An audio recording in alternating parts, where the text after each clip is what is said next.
We're going to see now an increased push for abortion counseling services, a taxpayer dollar. We're going to see the potential provision of abortion services through health clinics on college campuses or through K through 12 schools as well at taxpayer expense. So that's a significant expansion. We're also going to see the bathroom, locker room, housing accommodation, and overnight hotel room accommodations, for example, field trips or school trips, sports trips, all now expanded. They are all, for all intents and purposes now, gender neutral, with anyone of any sex identifying any way that they want, staying with whatever biological sex they want. That is unconscionable, but it doesn't end there.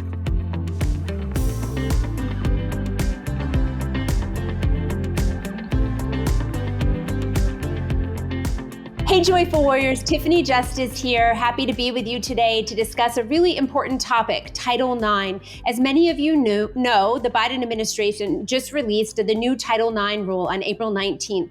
And I have two Joyful Warriors joining us today. Sarah Perry, who works with Heritage Foundation. She's going to tell you a little bit about the work she does there. And Kim Hermann, who is the Executive Director of Southeastern Legal Foundation. Two friends who have helped me to understand a little bit more about Title IX, its history, where we are today, and why these changes to the rules matter. So, Sarah, Kim, welcome to the Joyful Warrior podcast. Why don't you both just take a minute to introduce yourselves and tell us about the work that you do? I'll go first. I am a senior legal fellow at the Heritage Foundation and the Edwin Meese III Center for Legal and Judicial Studies, which, yes, that is a mouthful.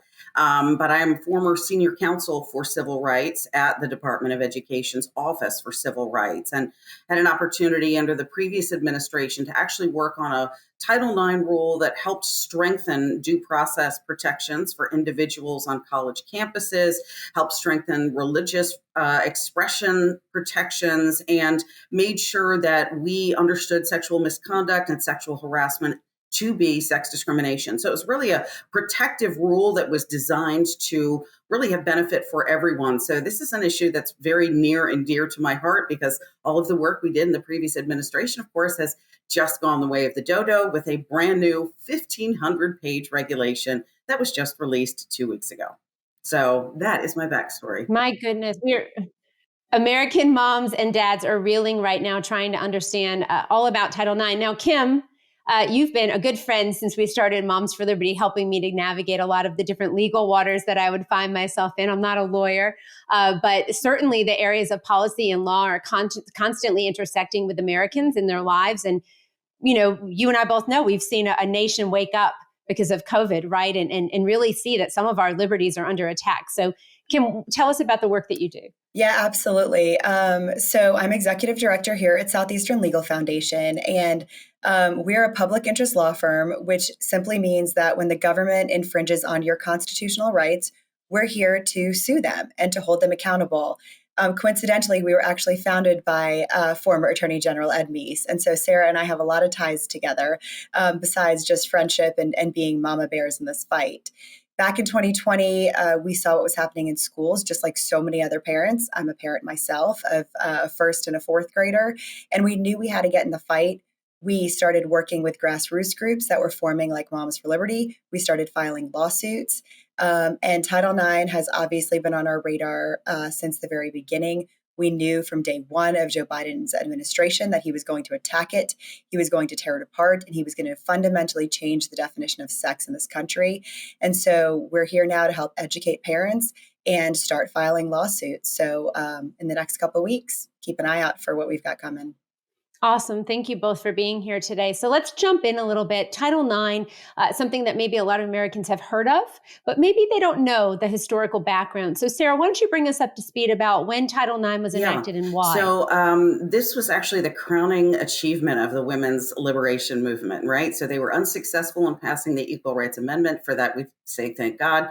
It was an entirely different subject of another podcast we can do and wax on poetically about, but they did achieve equality in education in a single sentence prohibition on sex discrimination in any federally funded education program. Now, a lot of people think that this is simply the athletics rule. Athletics actually did not come into play until the 1978 regulations were enacted. So, as it was originally enacted, it was simply the prohibition on sex discrimination.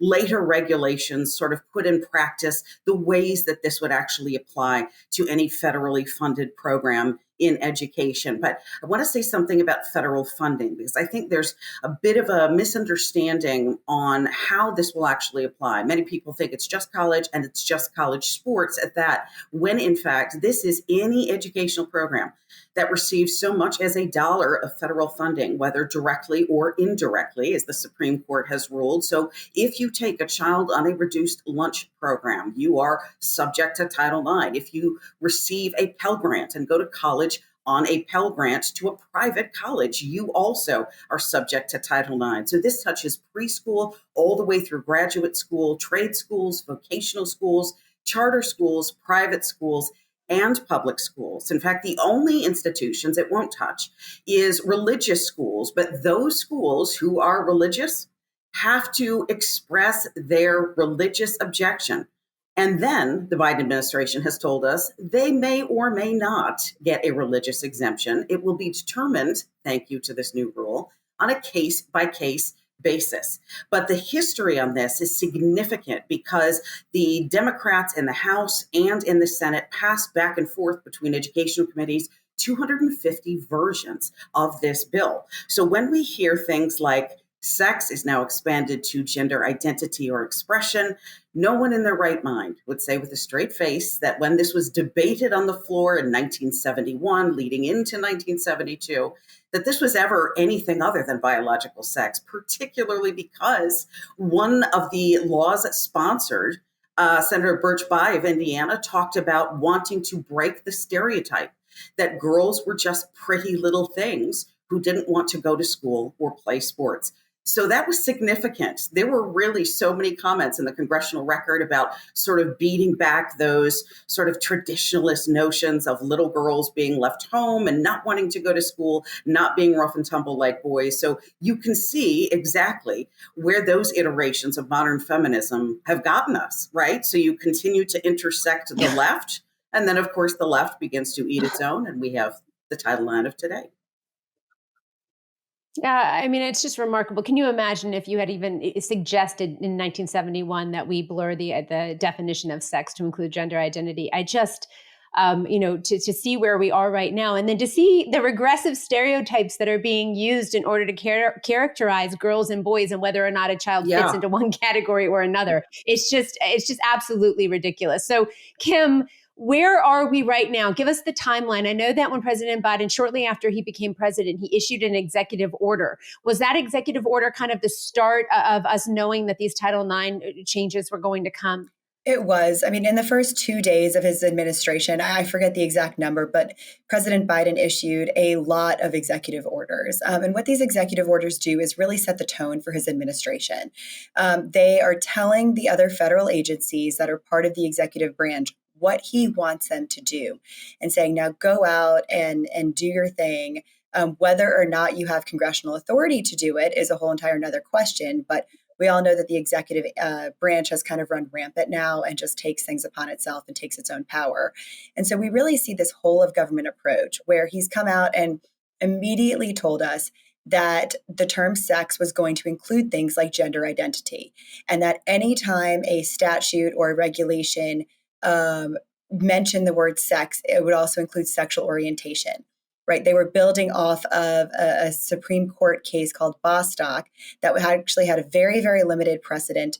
The Supreme Court justices were very clear in that case. And I know Sarah will probably go into that case in a little more detail. They were very clear that when they were talking about sexual orientation, they were limiting it to very particular employment situation, not to schools, not to educational components or any other area. So he issues that executive order. The Department of Education, several years later, issues a proposed rule.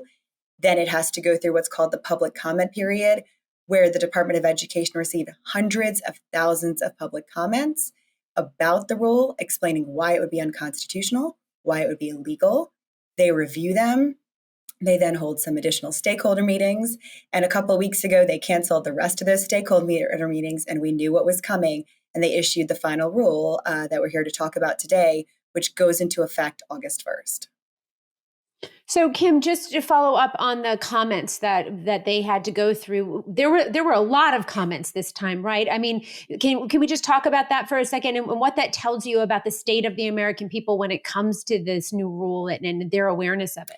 I mean, the number of public comments here was absolutely staggering. There was significantly more than were received under the Trump administration when they actually were strengthening due process. And that can really be attributable to the fact that this proposed rule destroyed the concept of due process, which every American knows is our fundamental rights, right? That is in the Constitution. If you are going to be accused of violating a law, you have every right to defend yourself, to cross-examine, and a litany of other due process procedures that you're entitled to. So that was kind of one of the key issues. The other issue was sports, right? This is something that people can understand, how it affects them, how it affects their children. When you have locker rooms, when you have bathrooms, and you're going to be subjected to somebody from the other sex coming in there just because they want to today decide that they're a boy or tomorrow decide that they're a girl, and you have safety concerns, that's going to raise awareness to all parents, in addition to the just parental advocacy that we have in the grassroots movement in this country that Moms for Liberty has helped build and turn into what it is today. Yeah, I really think awareness is the key when it comes to a lot of these different issues. With the gender ideology issue, we were able to create awareness and get people comfortable talking about it.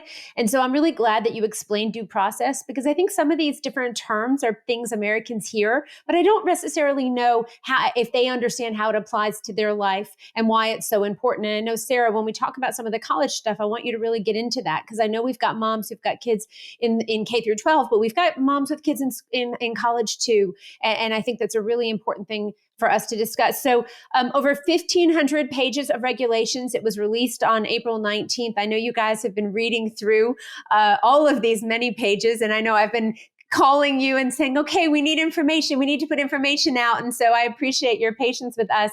Moms for Liberty just released a toolkit for Title IX, where we've got a fact sheet and we've got letters that you can send. I'll talk a little bit more about that at the end of this podcast. But tell us, Sarah, what do these Title IX regulations, these new rules, what do they do now? How are parents going to see this in their K through 12 schools? And colleges? So I can't overstate the sort of expansive, but I think more appropriately destructive nature of this rule. This is something that is such a vast rewrite of a very simple prohibition on sex discrimination that it really is going to touch almost every aspect of American education. So we start, first of all, with that expansion to sexual orientation, gender identity or expression, and pregnancy or related conditions, including, thank you, Catherine Lehman, termination of pregnancy, which actually sets the foundation for abortion as a civil right within Title IX of the Education Amendments of 1972.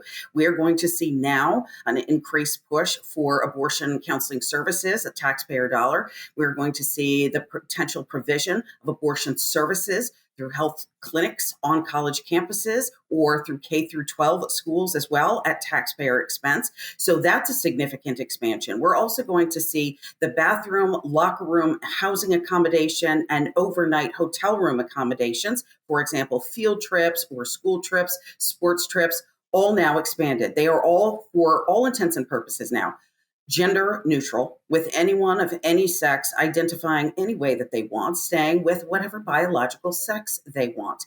That is unconscionable, but it doesn't end there. This is always also going to impact free speech protections. And this is the part of the rule that is so patently unconstitutional. I'm absolutely shocked that someone didn't say to President Biden or to Catherine Lehman at the time, guys, this isn't going to survive legal muster, but who knows? Maybe the sort of politically craven attempt here was an effort to do as much damage in as little time as possible before November 8th. But this actually makes the sort of crime, and I'm using air quotes, of misgendering an individual or failing to use preferred pronouns actionable as a Title IX sex harassment claim. You can actually file a claim now with the Office for Civil Rights, your local Office for Civil Rights, and there are 12 offices around the country, in addition to the national office where I worked in Washington, D.C. You can file a claim now if someone misgenders you.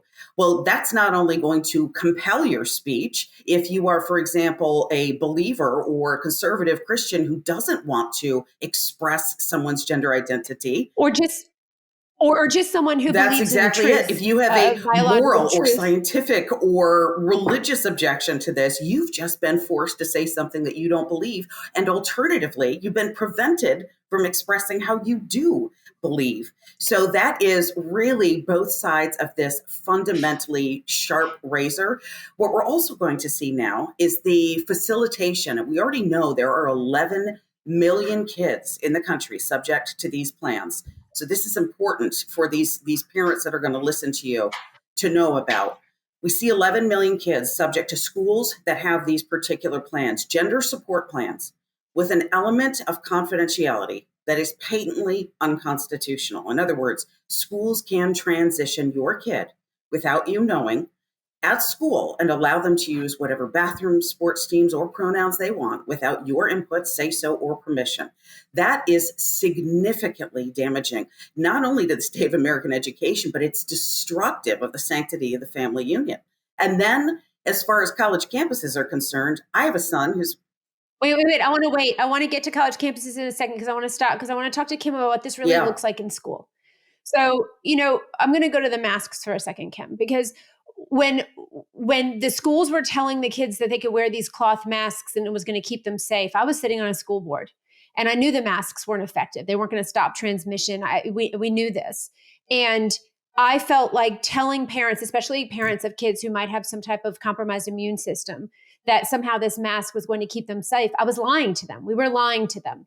And that really bothered me. And the thing about the masks also was, even to have my own child wear one, I'm now lying to him.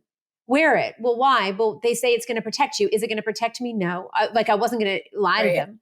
And so am I understanding now that you are going to have a situation where parents are going to send their children to school, and if the teacher decides they're a she one day or a he one day, or that the child is going to have to just go along with that, or if there's a kid in the classroom, because I understand there's no expectation as to what is the barometer for your gender identity changing. It can change from day to day almost. And am I going to have to tell my kid they just have to go along with this? Well, I sure hope that parents don't. But if you are going to be following Title IX to a T and to what it actually says, then the answer is yes. That is what Title IX imposes. And it actually it prohibits schools from asking for proof. Right. So in other words, if you have a child who is, diagnosed suffering from gender dysphoria, the school cannot actually ask for that level of proof in order to change their pronouns. So anyone can come in at any time and just say, well, today I'm this, today I'm that, tomorrow I might be something completely different, right? Tomorrow I might be a cat. We laugh, but we all know this is actually happening in schools, right? We hear it all the time. And so, yes, unfortunately, that is what we're going to have to impose on our children. Of course, what we say is that violates the First Amendment. The First Amendment trumps Title IX. FERPA, which is the federal privacy laws, that's a statute. It trumps Title IX as the interpretation from the Department of Education, right? Because these are just agency actions. And so, I know we can talk a little bit more about what trumps what, and we'll get into the legal part of it. But yeah, I want to talk about that. I do, because I think there are a lot of parents that are saying, wait, we fought really hard for parental rights in our state, or in Florida, for example, with HB 1557 to not have gender identity instruction or sexual orientation instruction in our state. And now are you saying that this new Title IX rule is going to supersede all of that work and all of those protections? That's certainly what we're going to see the Department of Education argue in the court of law. Wow. So yes, they're going to argue that it supersedes everything. They have already so much as said that, except for the First Amendment. That's the one thing that they put in the Title IX comments. So they have to respond to these comments. They certainly did not respond to all of them like they should have and were required to, but they did respond to some of them. And they did acknowledge that the First Amendment does trump Title IX. They don't agree in the interpretation of it, but they've at least given us that. So again, let's take it to the courts. Okay, so now let's get into colleges, because due process is, Sarah, break this down again. Explain it to me like I'm 5, right? Let's talk about what does this really look like for kids in colleges? Because I think it's, again, I'm a mom of three boys, and I think it's really important for parents Yeah, to and understand. I have a college freshman at LSU, so this is also just a part of this rule that's very near and dear to my heart. Listen, we know that college kids don't always make the best decisions, but when it comes to incidents of sexual harassment or sexual misconduct, we in the Trump administration work very hard to make sure that those individuals who are accused have as much protection, have as many legal barriers and sort of boundaries that need to be crossed to prove their guilt as an individual who's making the accusation. Some of those provisions in the 2020 rule were maintained, thankfully. For example, the individual who's accused of sexual harassment or sexual misconduct, and the data indicates to us that yes, it is almost invariably college boys as opposed to college girls. But those individuals do have a right to be represented by counsel. That is one of the few things they kept from the previous iteration of the due process rules that we crafted. But they don't have a right to know what the evidence is against them or what they're actually being accused of until they show up in an investigator's office for the first time. So they have no idea how to prepare themselves, what questions to ask, whether they need someone like an attorney to come with them. They also don't get a live hearing. So they have no ability to introduce evidence or cross-examine witnesses or take statements or have their attorney ask these types of questions. These are fundamental protections that we made sure these individuals had because this is an administrative procedure, right? We have unelected college bureaucrats, one person, a single investigator who's tasked with the power of determining whether or not these individuals go forth in their lives marred by accusations that they engaged in sexual misconduct against someone else. And we saw what happened at the University of Virginia. This can destroy an individual's educational career, possibly their career opportunities going forward. So remember, these are administrative proceedings. And one of the things that we required was for contacting of the local law enforcement authorities at the same time, right? If someone makes an accusation, God forbid, of sexual assault or rape, we want to make sure that they also get the protections of the criminal justice system so that there can be DNA samples, protections. That is out the window. There's no requirement for these individuals to go to criminal justice systems now. Okay, no, hold on, Sarah. What do you mean it's out the window? I mean, if someone is alleging that they've been raped, perhaps, or sexually assaulted or being sexually harassed, I mean, why wouldn't you want the police to know about that? Why would they remove that? Well, that's a great question. And the unfortunate answer is because this is going to make it so much easier for individuals making accusations to make fake accusations, right? They don't want to submit to examining by an investigator. They don't want to have to submit DNA samples or a rape kit. They want none of that. And I don't understand why you wouldn't want the commensurate protections of the criminal justice system at the same time. Get the justice system and the collegiate system to work together in partnership. But that is part of the rule that was removed. And what's more, and this is significant, it's never happened under any regulation ever permutated by any president. Title IX now attaches overseas. So you can literally file a sex harassment or sexual misconduct complaint against an individual, for example, who could be attending, let's say, Oxford University in England, even though they are not in an American education system, because they are an American citizen and ostensibly federally funding a portion of that education. You can actually use federal civil rights law overseas to attach to an individual, and there's no time limit. There is literally no expiration date. You can file harassment and misconduct complaints even after you graduate. So this could really mar individuals if they are falsely accused for the rest of their lives. And, one other thing, Tiffany, that I'll add there is that these Title IX coordinators, right, so that this process that Sarah just explained to us, they're not educated on this issue. Right. They are not attorneys. They are not former judges. They are not like the administrative law judges, right? Right. They are just, a lot of times they are recent college graduates that are just employed in the DEI offices of these colleges. So you have a 22-year-old making these decisions and these monumental, rulings. Wild. I mean, just blowing my mind. It changing the whole culture of our country. It's so. Where do we go from here? Um, I know I'd like to talk a little bit about some of the education leaders first that we saw come out. We saw Cade Brumley in Louisiana. We saw Ellen Weaver. We saw Governor DeSantis and Manny Diaz and others coming forward and saying, hold up, school districts, because these changes do not go into effect until August 1st.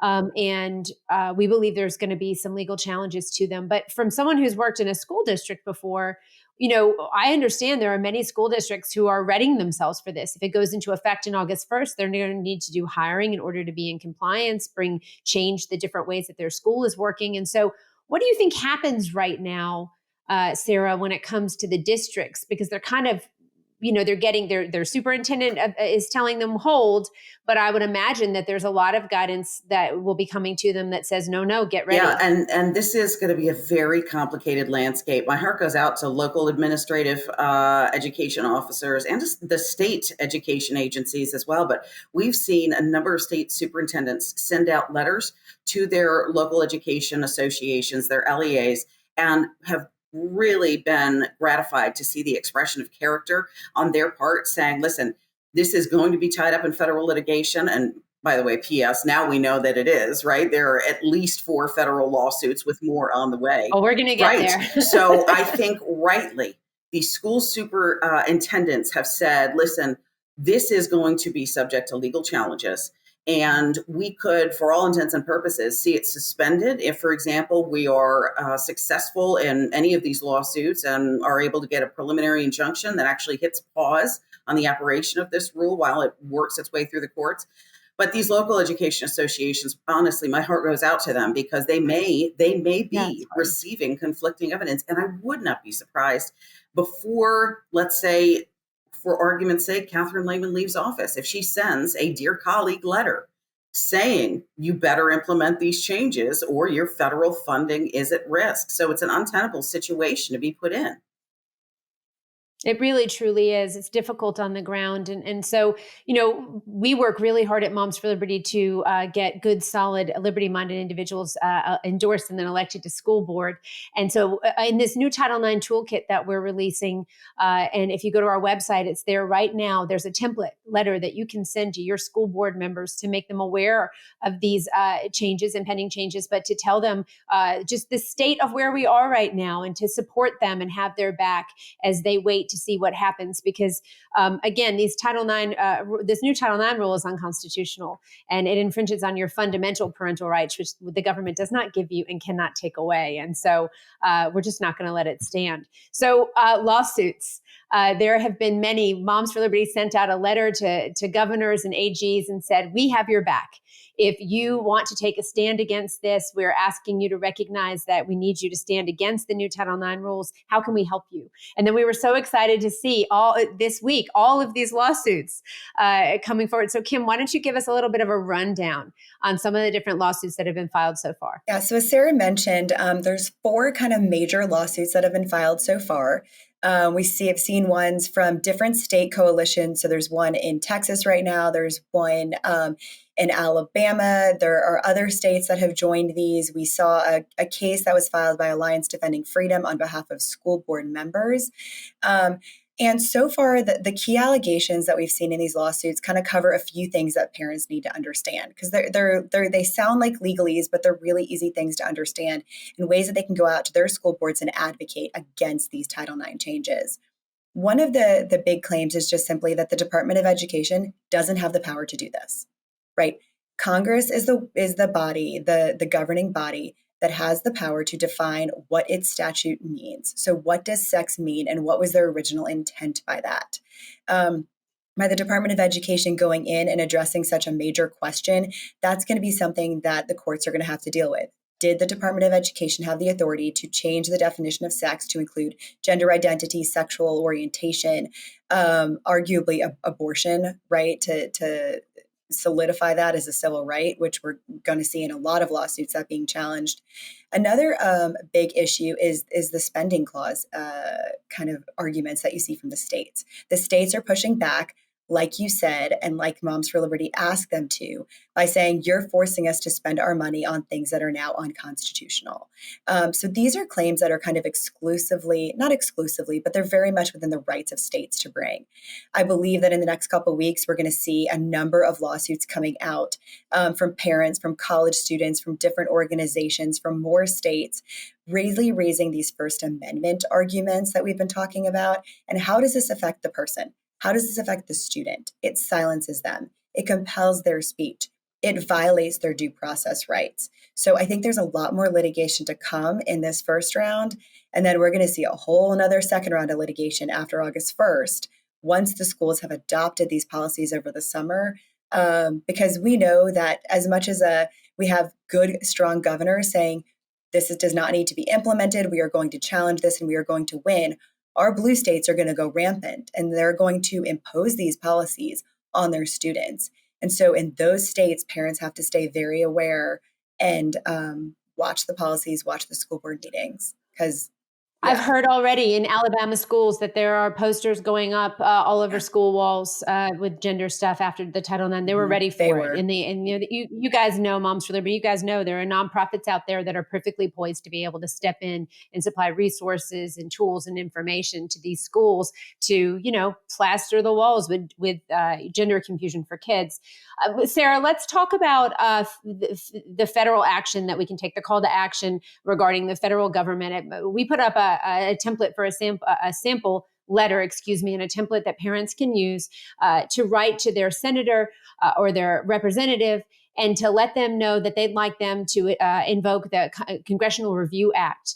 And so can we talk about what that means and what that looks like and why it's important? Yeah, the Congressional Review Act is an opportunity for the members of both chambers, the upper and lower chamber, to be able to downvote a rule that they think is financially unfeasible or not legally sound. And believe it or not, it was invoked over 100 times during the Trump administration. It was successful about 16 of those times. So there are instances in which Congress is able to say, we are the last stop before this gets to the president's desk for a sign off.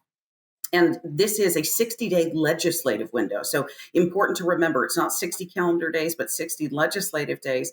And within that window, we need either chamber, upper or lower, to get 2/3 of its membership to essentially downvote a rule for that to be able to go to the president's desk. Now, we know that the president will veto any Congressional Review Act challenge that lands there, but here's why it's important, because it tolls the clock on the enforcement of this rule formally, because Congress is the last stop before it goes back to the Department of Education for formal enforcement at that point.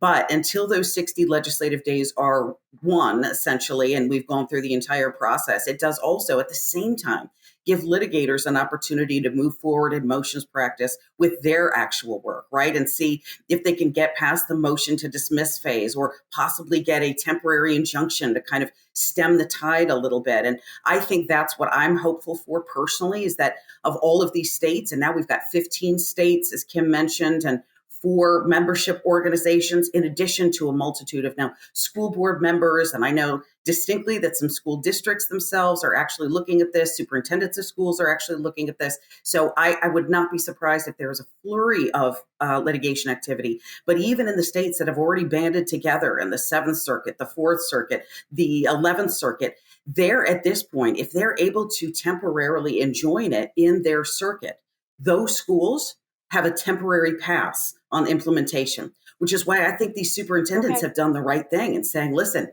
this could very well be tied up. And the superintendents in those schools who've sent those letters in those states have often coincided with the states who are bringing the legal action. So they're working together hand in hand. I think it's a very encouraging response, because they were ready for this and they want to make sure that the students in their educational systems are protected. And a lot of them have said, listen, we don't really care if our federal funding is at risk. We know there's a lot of it, right? Billions of dollars, as many of them have identified in the pleadings. But quite frankly, it's our tax money anyway, and the rule's illegal. So you can't divest us from it if we're able to hit pause on this right now in a court of law. So the preliminary injunction is like That's hitting exactly pause. Is that right? Yes. Okay. And so then what happens? So there's a preliminary injunction. So just kind of run us through, because I think people really want to understand what the steps are and what to anticipate. Yeah. So first the case. Yeah, go ahead, Kim. Sarah. Go ahead, Kim. I was saying, first the cases get filed, and in all of these cases, the plaintiffs are going to be asking the court for preliminary injunction, right? There's a time period. Court cases do take some time, right? There's a time period that the Department of Education will have to file an answer. They will have a chance to respond to these motions for preliminary injunction that are going to be filed. And then ultimately the courts will rule on those particular preliminary injunctions. Now, that's exactly what it is. It's preliminary. So if a court thinks that the plaintiffs can actually eventually prove their case once you go through the entire process of litigation, and they can see that there's an immediate harm happening, which there is no doubt that there is an immediate harm here to these students throughout our country and to the states and to the organizations, then they will issue that injunction. Now, the injunction could relate just to that judicial circuit. So like Sarah was saying, it could just be, the 11th Circuit, where it's Alabama, Georgia, and Florida. Or it could be what's called a nationwide injunction, where it actually pauses it for the entire country. And then I have no doubt that if that's what happened, the Department of Education is going to go straight to the Supreme Court. And there are different processes here where they will try to expedite Supreme Court review. And ultimately, it will be in the hands of our justices to make the decision if they want to weigh in earlier or later. It gets a little bit complicated, but there is no doubt that this is headed to the Supreme Court. Yeah. It's just a matter of when are they going to make the decision that they want to weigh in. And we also know that they go into recess over the summer. And so there are certain circumstances where they can still continue working. It's really up to them how they want to continue. And Sarah, you may have something to add to that I forgot, because it's a long court process, and it's something that we do every day here at SLF. So sometimes we take it for granted that we just live in this day to day. You're 100% right. It is 100% destined for the Supreme Court. And I have to tell you, they are no fans. Those justices are no fans of this administration's attempt to manipulate federal law to reach its own aims. Listen, we just saw in the West Virginia versus EPA case in 2022 that you can't make significant rule changes with vast, what they called political and financial impact without clear congressional authorization. Well, if this isn't political and financial impact, I have no idea what it is. So I think it's either going to be a very fiery opinion written by maybe somebody like a Justice Alito, or it could be a very easy one-page disposition saying, see what we wrote in 2022 in your previous attempt to manipulate the Clean Air Act. Yeah. Yeah. And in which case then the rule would be struck down. Yes, it would. And then what's going to happen is we're going to still have schools that try to implement it, right? We have seen school districts throughout our country before this final rule trying to implement these exact same things that are in the rule, and then just say, well, that's how we're interpreting it. Those are the protections that we want to give to our students when we know they're really just civil rights violations. And so this battle will not even just be over with that. It is then going to be the second round of cases that I know we've been talking about a lot, where parents have to stand up, they have to know what's happening in their school, and they have to educate their kids on these issues, both at the K through 12 and the college level. Educate them on their rights and let them know that they have them. Because a lot of kids they don't even realize that they have these rights, because we all know they're not being taught them in school. Speaking of rights, I would be remiss if I did not bring up with you two ladies on this podcast a little talk about parental rights. Because in my opinion, all roads lead back to the fact that the government thinks that they should have a say, or more of a say, or say at all really, in how we raise our children. I mean, parents have the fundamental right to direct the upbringing of their children. They don't have the right to abuse their kids. So let's talk about parental rights and strict scrutiny, and how how people in America should be thinking about their parental rights, and how we need to stand in defense of them. I have, Who in wants to very go? short order, I will have a legal memo out that will hopefully be very helpful to your listeners to kind of understand a little bit what the Supreme Court has said over the past 100 years about how it approaches a right like parents' rights, right? One of our, what they've called in a case called Troxel v. Granville, our oldest fundamental liberty interests, right? Parenting, the family predates the Constitution itself, right? This is something from time immemorial that we've always recognized as being in need of protection, unless under the very narrowest of conditions, the state entity, like for example, a state school or a state school board says, well, this is our policy, but we want to make sure that it's narrowly tailored to ensure what they call a compelling interest. That is a very high bar to meet. It's the highest level of judicial scrutiny, and there's a presumption of unconstitutionality. So if you start with strict scrutiny, which is the highest of all three tiers, and that's where parents' rights are at, is that level of scrutiny, you're automatically coming in saying, guys, you've got to jump this hurdle. And we're coming into it understanding that what the schools are doing are presumptively unconstitutional.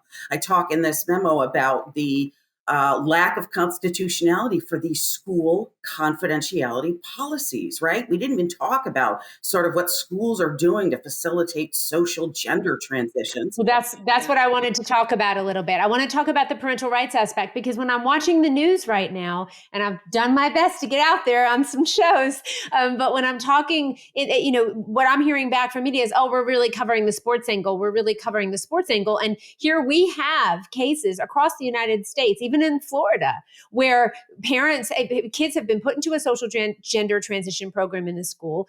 There have been forms signed by the child and a teacher, 6 pages in Florida, where secrets are being kept from the parent because the parent may be considered a harm to the child because they won't affirm, right? So this Title IX rule now gives a mandate to the federal government to decide whether or not the parent is a good parent.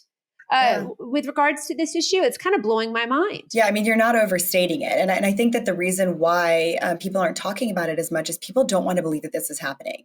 Either they can't believe that it's happening or they don't want to believe it's happening. But this is the ultimate kind of new, pandemic. It's going on throughout our entire country, where a kid goes into school, says that they want to be a girl, says, I want to be called a he, and they immediately put them into a gender transition plan. I talked to a parent recently whose principal showed up at their house for their kindergarten student. And this was years ago, and said, your boy likes to play with dolls in class, and so we think that he's a she. And ever since then, the parents have been kind of bullied into letting this boy dress like a girl and convincing him that he's a girl. This is damaging to our children in ways that we can't even get into today on this podcast. But the fact that the federal government wants to come in and has come in and said, schools, yes, you need to do that. And in fact, you need to hide it from the parents, because we're going to say that our regulation overrides federal law is beyond comprehension. And that's something that parents need to know, that when that happens to them, they have rights, and there are attorneys out there who are willing to help them fight for those rights. So, Sarah, you and I, we were at the gender summit that at Heritage that Jay Richards has been so amazing to pull together all of these different people. I think it was almost 200 people across the country in this fight against gender ideology. I believe gender ideology has no place in our public schools.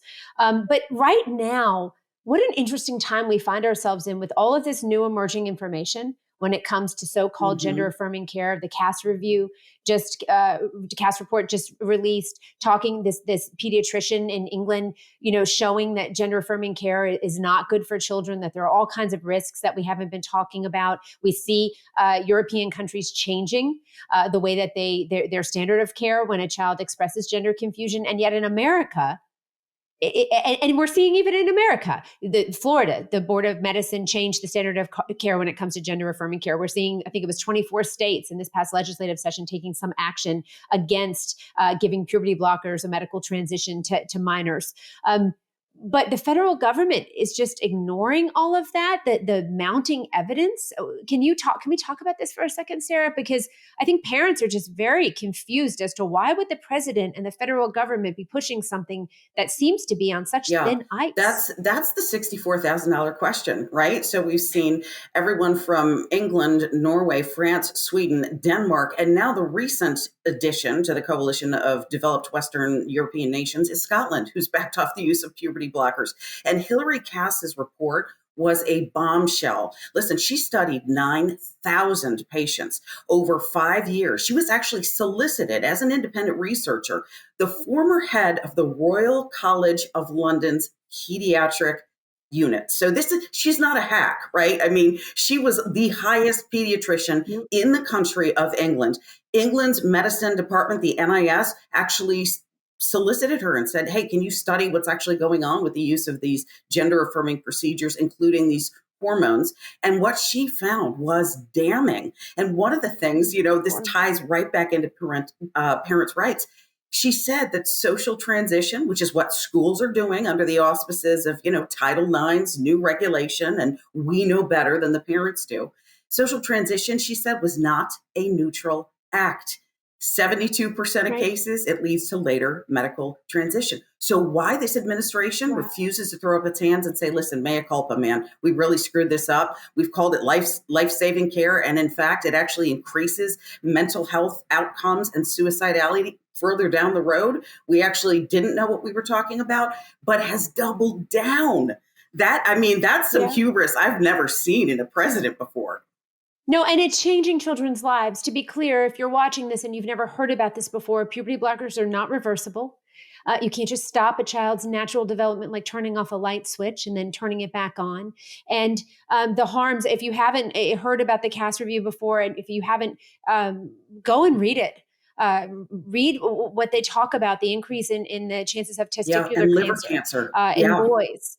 And liver cancer, the fact that we're even talking about kids being able to make a decision about whether or not they want to have children at some point in their lives. We're effectively sterilizing children and allowing them. And I joke about it, but my 12-year-old would eat a bag of Oreos every day if I let him. He's not in a position to be making decisions about whether or not he wants to have children. It doesn't change much at 19 either, I'll tell you that. Right, exactly. So, I just feel like, the idea that, children cannot consent to puberty blockers. And I continue to believe that the more information that parents have, accurate information when it comes to gender ideology and this ridiculous monstrosity of gender affirming care, parents aren't going to go for it if they know the harms, if we are honest with them, if the American Academy of Pediatrics is honest with them. But up to this point, and once again, I'll call you out on here, AAP, you ever going to look at the Cass review? Are you going to come out with a statement? Is that going to be something that you address? Because I think you have a lot of American parents that are looking at you saying, you have new information here, and yet you haven't changed your recommendations to your pediatricians across the country. And God help the pediatrician that tries to have you leave the room. Never leave the room, parents, when you bring your children to the pediatrician and they say, would you like to step out? You say, no, thank you. I'm going to stay right here. So that's my rant done on that issue. So for parents, again, we've got this Title IX toolkit that's going to be released on there for you, Kim and Sarah, to be able to share. And for anyone listening, we have as much information as we could gather, the history of Title IX, links to those documents, the new rule, interpretations of the new rule by the DOE. We've done a fact sheet on it ourselves that is a little bit more factual than the DOE's fact sheet. We try to put some videos up there of interviews that we've all done, Betsy DeVos speaking as well on this issue, as well as links to the superintendent's letters that they've sent. And again, as I said, those template letters so that you can defend your parental rights at every level of government. So that school board letter, send that to your school board members, and then CC your superintendent or forward it to your building leader. Let them know what you're communicating with your school board about. And then at the state level, send Cade Brumley's letter to your state superintendent. We have that there. You can forward it or Manny Diaz's letter and let your state superintendents know that other state superintendents are taking a stand and that they can too. And if they need the words to do that, you can supply them on a silver platter. And then at the federal level, write to your congressman or congresswoman and ask them to invoke the Congressional Review Act. And let's put President Biden in the hot seat here. What is a woman, sir? Are you really usurping parental rights in this manner? And are you really going to ignore the mounting evidence against gender-affirming care and gender ideology? Are you going to force us to lie to our children, or try to? I guess.